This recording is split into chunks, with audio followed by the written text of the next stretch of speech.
নিভে গেল বাংলা নাট্যমঞ্চের উজ্জ্বল নক্ষত্র। গতরাতে রাজধানীর একটি বেসরকারি হাসপাতালে চিকিৎসাধীন অবস্থায় শেষ নিঃশ্বাস ত্যাগ করেন মঞ্চসারথী আতাউর রহমান। ২১শে পদক ও স্বাধীনতা পুরস্কারপ্রাপ্ত এই নাট্য ব্যক্তিত্বের বয়স হয়েছিল ৮৪ বছর। তার প্রয়াণে দেশের সাংস্কৃতিক অঙ্গনে নেমে এসেছে গভীর শোক ও শূন্যতা। বিস্তারিত জানাচ্ছেন প্রিয়ন্তী মজুমদার। মৃত্যুর দুঃখের তপস্যায় জীবন সত্যের দারুণ মূল্য লাভ করিবারে। নাট্যজগৎ যেন আজ থমকে গেছে। মঞ্চের প্রতিটি স্তরে ছড়িয়ে আছে তার পদচিহ্ন, কণ্ঠের অনুরণন আর সৃজনশীলতার অমলিন আলো।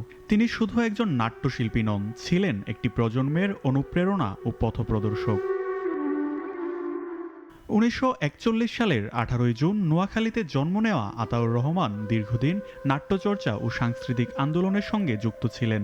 অসুস্থতার কারণে গত ১০ দিন যাবৎ আইসিইউতে চিকিৎসাধীন থাকার পর সোমবার রাতে তিনি পরপারে পাড়ি জমান। দেশে জন্মগ্রহণ করেছি আমি, নোয়াখালী ছেলে, সে দেশেই।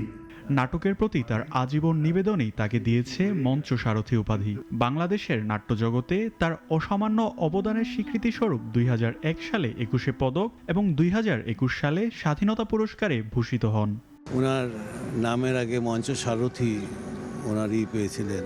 তার প্রয়াণে সহকর্মী, শিল্পী ও অনুরাগীদের হৃদয়ে নেমে এসেছে শোকের ছায়া। তার সৃষ্টি ও আদর্শ আগামী প্রজন্মের জন্য হয়ে থাকবে চিরন্তন প্রেরণা। এরকম ভালো মানুষ আমি আর পাবো না, আমার জীবনে পাবো না। জাতীয় শহীদ মিনারে শ্রদ্ধা নিবেদন শেষে তাকে বনানী কবরস্থানে চিরনিদ্রায় শায়িত করা হয়। প্রিয়ন্ত মজুমদার, নাগরিক।